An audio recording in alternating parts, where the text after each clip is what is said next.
Bonjour à tous, c'est Virgile sur TV Land dans Musique et moi. Dans l'émission d'aujourd'hui, nous allons parler tradition, musique, culture et histoire des Landes. Je reçois l'association montoise historique Luz Txankaïr. C'est parti.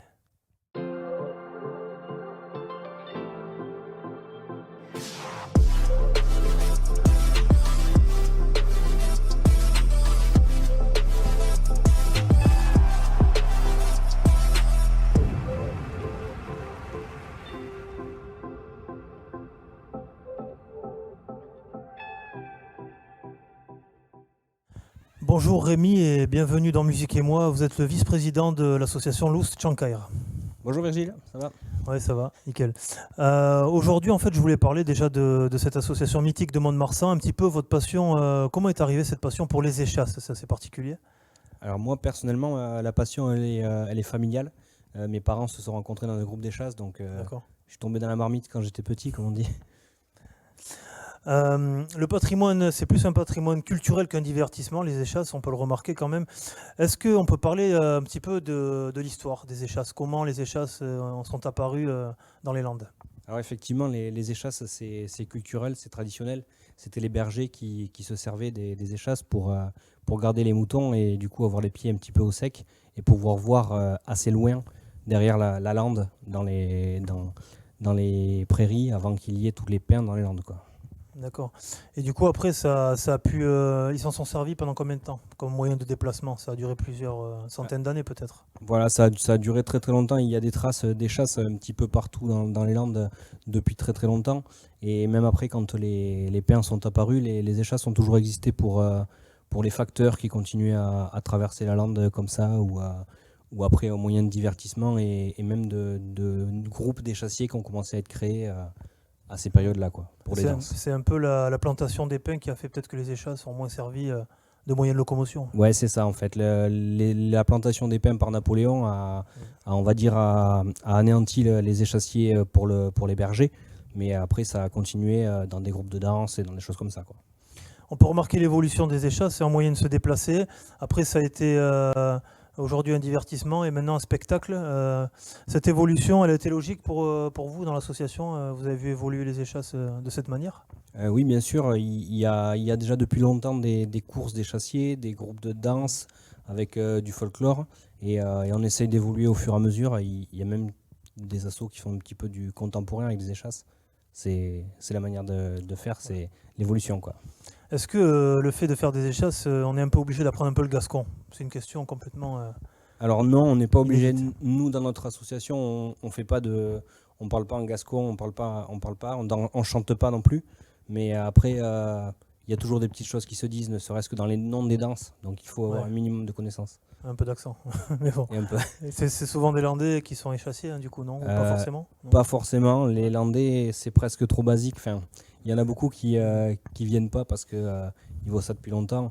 Ouais. Et c'est presque plus des fois des étrangers, entre guillemets étrangers, Ouais, quand ils Au viennent. département, ouais. Voilà, qui du coup ils se disent tiens, on va essayer ça, c'est du coin, on va essayer. Et après, essayer, c'est adopter. 1972, la création de l'association Luz Txankaïr. Tu peux nous parler de cette création? Comment elle s'est faite? Pour quelles raisons? C'est un groupe, c'est la famille Glech qui a créé cette association-là. Et ensuite, ça n'a cessé d'augmenter en nombre de participants et tout ça. Et donc, ça a toujours été au top. D'accord. Et ça s'est perpétué au fil des années. Ça fait quand même un bel historique, hein, sur cette association. Oui, c'est un bel historique. Ouais. On est nombreux, on est toujours nombreux, ça a toujours été. Mm. Moi, ça fait presque 30 ans que je suis dans l'association et il y a toujours eu du monde. Et beaucoup de jeunes. C'est ça qui fait Ouais, vivre, ouais. ça qui fait vivre nos assos, que ce soit nous à Mont-de-Marsan ou d'autres échassiers dans les Landes. L'avantage, c'est ça, c'est les jeunes. Est-ce que vous connaissez les échasses? En tout cas, vous allez les connaître avec déjà une première vidéo de présentation de l'association Luz Txankaïr. On regarde un petit peu cette vidéo. C'est parti.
De retour sur le plateau de Musique et moi, on vient de voir une vidéo de présentation de l'association Lust Chankay et on peut dire que c'est quand même varié finalement. On parle des chasses, on se dit c'est seulement pour marcher, mais du coup c'est quand même varié au niveau de vos activités. Ouais, effectivement, nous le principal dans l'association c'est bien sûr la danse avec les représentations un petit peu partout en France ou même dans le monde. Mais après on participe au Marathon des Landes, en Marsan principalement. Ouais. On fait des courses avec d'autres groupes landais aussi. Et on fait aussi donc le Moonride qu'on a déjà fait 3 fois. Et on essaye justement de se diversifier pour montrer que les échasses, c'est pas que le béret et la peau de mouton et quelque chose un peu plan-plan. Ça évolue comme la vie, quoi. Association comme ça sur le thème des échasses, est-ce qu'il y en a une autre dans les Landes, sur Dax ou je sais pas, je pose une question. Il y en a, alors sur des associations d'échassiers landais, il y en a un bon nombre dans les Landes. Il y a même une fédération de groupes folkloriques landais qui regroupe plusieurs assos comme ça et qui du coup justement, on va dire, s'entraident pour apprendre des nouvelles choses ou pour créer des choses ensemble, faire des courses justement, on a appelé ça un athlé chasse. C'est une journée de sport athlétique, donc du lancer de marteau, du 100 mètres, du saut en longueur, des choses comme ça, histoire de montrer, voilà, toujours, les échasses, c'est pas juste le béret et la peau de mouton, c'est de la vie et voilà, ça continue, quoi. C'est du sport surtout, hein, finalement. Ben oui. Oui, c'est ça. En question un petit peu technique, où c'est le mieux pour monter sur des échasses? Dans une pièce, à l'extérieur? Il n'y a pas de mieux. Après, on essaye d'éviter bien sûr tout ce qui est sol un petit peu meuble, mou. Le sable, c'est pas la peine, c'est réservé aux initiés. Après, pour apprendre, ouais, le mieux c'est un parquet ou un sol bien lisse, histoire de ne pas cogner les chasses au sol quand on apprend. Après, c'est juste penser à lever les genoux, se tenir droit, regarder droit devant. Et après, bien sûr, on est aidé par des échassiers déjà aguerris qui peuvent nous tenir. Et après, on apprend comme ça. On réapprend à marcher, en fait. Une question de novice. Quelles sont les prédispositions pour pouvoir monter sur des échasses au niveau physique? Est-ce qu'il faut être plus petit, plus grand, plus costaud? Non, le physique, à proprement dit, il ne sert pas à grand-chose. D'être grand ou petit, ça ne changera rien. Après, faut juste... c'est de l'abnégation, surtout. C'est plus mental que physique, on va dire. On parlait de ça un petit peu tout à l'heure. Vous perpétuez les traditions avec l'association. Est-ce que c'est difficile de recruter des jeunes? Parce que par rapport au niveau tranche d'âge dans l'association, par exemple. Alors nous, on a l'avantage justement d'avoir les échasses qui attirent l'œil, on va dire, chez les jeunes, comparé à des groupes en plein milieu de la France où les groupes folkloriques sont plutôt relativement vieux. Nous, on a justement une moyenne d'âge assez basse du fait que c'est physique, c'est athlétique, c'est impressionnant. Donc les jeunes ont tendance à vouloir venir. On a juste du mal à avoir des hommes, des garçons, qui sont un peu plus frileux, on va dire. Je ne sais pas si c'est qu'ils ont peur, mais on a beaucoup plus de filles, nous. D'accord. Au niveau des tailles des échasses, on peut regarder sur les vidéos, il y a 2 tailles différentes, si j'ai bien vu. Peut-être pour les enfants, des tailles plus petites. Tu peux nous expliquer? Oui, alors à savoir que les échasses qu'on utilise actuellement, c'est pas la vraie taille des échasses comme il existait quand il y avait les bergers. C'était beaucoup plus petit. Nous, on a le pied environ entre 1 mètre et 1 mètre 10 du sol. Après, l'important, c'est pas la taille vraiment dessous le pied, c'est entre le pied et juste en dessous du genou, là où on va justement accrocher les sangles. C'est ça qui est impératif. Après, il existe des échasses avec le pied à 2 mètres du sol, d'autres avec le pied à 70 cm du sol.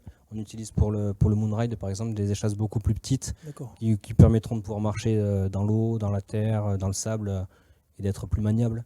Après, nous, pour le folklore à proprement dit, c'est à peu près équivalent dans tous les groupes, c'est le pied à 1 mètre, 1 mètre 15 du sol, quoi. D'accord. L'association fait-elle bosser les commerces un peu locaux, comme vous commandez des échasses, ou comme, je ne sais pas comment ça se passe au niveau de la création des échasses, où c'est que vous pouvez vous approvisionner? Alors la création d'échasses, il y a peu de fabricants d'échasses et la majorité des groupes fabriquent eux-mêmes en fait leurs échasses. On a toujours un ou deux anciens qui savent comment faire et qui filent un coup de main pour ça, quoi. Parce qu'il n'y a pas de...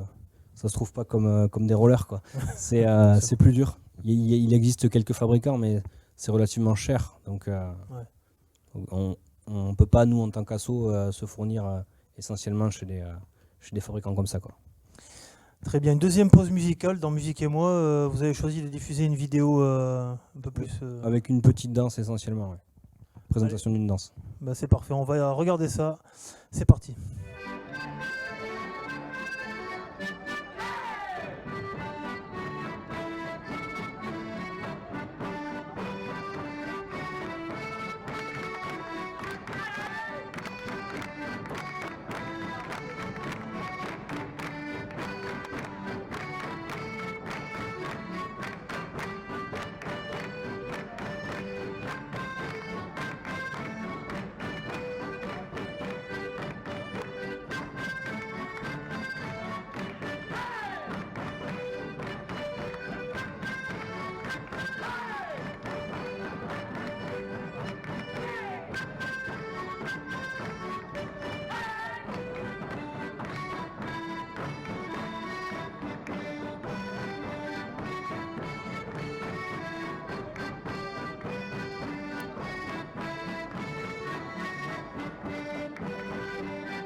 Rémi, le vice-président de Loos, Tchankaïr est avec nous, l'association montoise. Vous avez voyagé aussi beaucoup avec les échasses. On peut parler de l'Ukraine, du Portugal, toutes ces représentations en fait au niveau européen et mondial. Est-ce que tu peux nous en parler? Oui, bah alors on a fait plusieurs choses. L'Ukraine, c'est un petit peu ancien, on va dire, 1992. C'est un des gros voyages. On a fait effectivement le Portugal. On est parti en avion. C'était un voyage très limité, 12 personnes sur un week-end.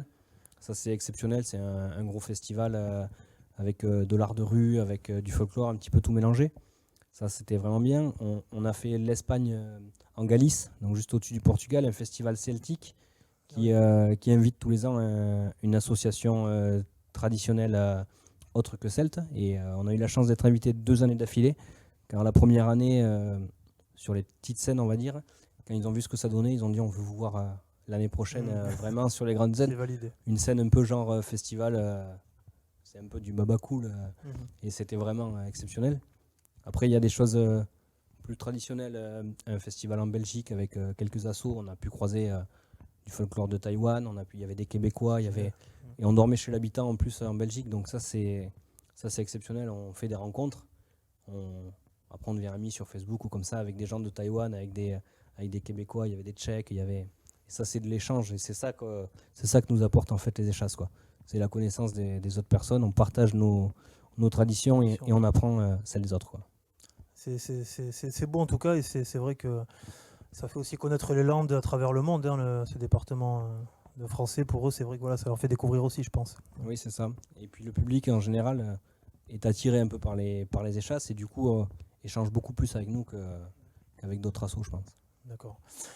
Toi, en tant que, on va dire jeune adhérent par rapport à d'autres dans l'association, quel est ton meilleur souvenir depuis que tu es dans l'asso? Moi, le meilleur souvenir, c'est peut-être un festival international dans le Nord-Pas-de-Calais où jugé par un jury, où le jury ne nous a pas du tout apprécié, mais par contre cette année-là on a gagné le prix du public. Un prix du public, c'était à l'applaudimètre, et quand on est sur une grande salle avec un grand public et que tout le monde se lève et applaudit le plus fort possible pour vous faire gagner à vous, ben là c'est ça qui ça fait lever les poils, et c'est pour ça qu'on fait ça, quoi. On vous considère un peu comme enfin moi, hein, ma vision c'était les considérer comme les troubadours des temps modernes un petit peu. Qu'est-ce que tu peux dire de ça? Est-ce qu'on vous a déjà fait la comparaison? Oui, on nous a un peu traité de tous les noms, on va dire, des perchés, des barjots, des un peu fous. Enfin, on nous donne plein de noms, mais ouais, troubadours des temps modernes, ça va, c'est pas mal. On essaye de faire justement un petit peu tout avec nos échasses, donc ça nous va. On peut parler un peu de la danse, musique aussi. Vous avez des rôles bien précis dans l'association quand il y a les représentations ou, Alors nous, chaque échassier est à peu près capable de faire toutes les danses. Bien sûr, il y a des un peu plus aguerris que d'autres. Alors certaines danses un petit peu plus spectaculaires que d'autres seront privilégiées pour les plus aguerris. Quelques danses un petit peu réservées aux plus petits, aux nouveaux, qui seront un peu plus calmes et un peu moins risquées, on va dire. Après, voilà, il y a des musiciens. Il y a des danseurs sur échasse ou danseuses sur échasse qui sont capables de danser au sol.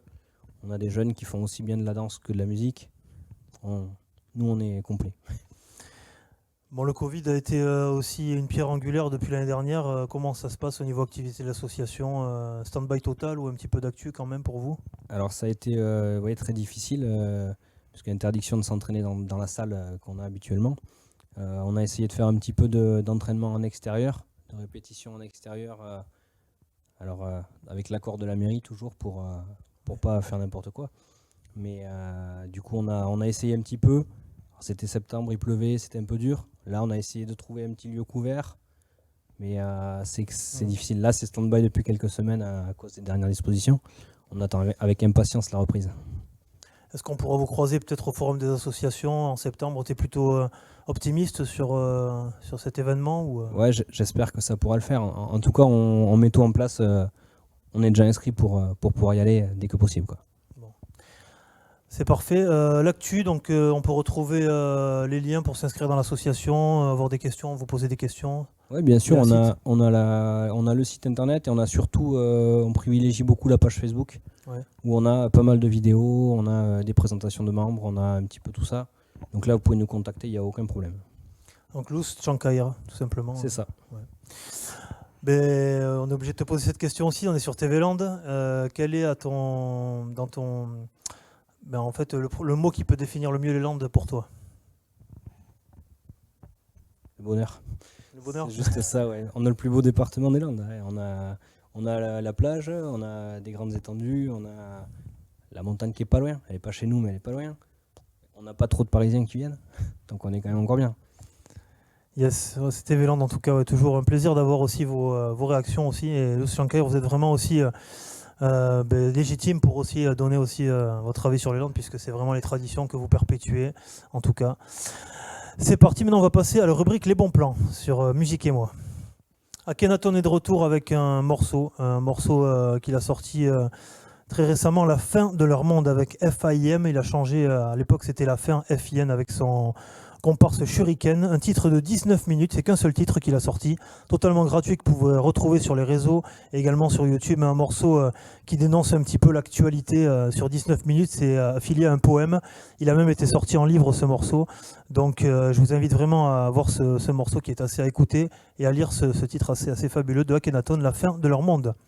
Le deuxième album évoqué cette semaine, c'est Kinvey qui est de retour. Kinvey avec l'album Rêver, 17 titres, toujours aussi festif. Kinvey dans son ambiance particulière est toujours dansante avec Magic System, un featuring qu'on peut retrouver sur cet album. Il est disponible. Et enfin, le groupe américain Onyx. Là, on passe complètement d'un milieu à l'autre au niveau musical. Onyx for Life, c'est le nouvel album. Les anciens rappeurs américains. 13 titres. C'est du hardcore, hein, c'est comme on dit, avec du rap cru et avec des flows techniques, avec des paroles bien acerbes américaines. Je vous invite à ceux qui aiment le rap à écouter cet album de Onyx. Rémi, merci beaucoup pour votre venue. Merci dans l'émission. On se retrouve dans 2 semaines pour une prochaine émission. Adi Schatz.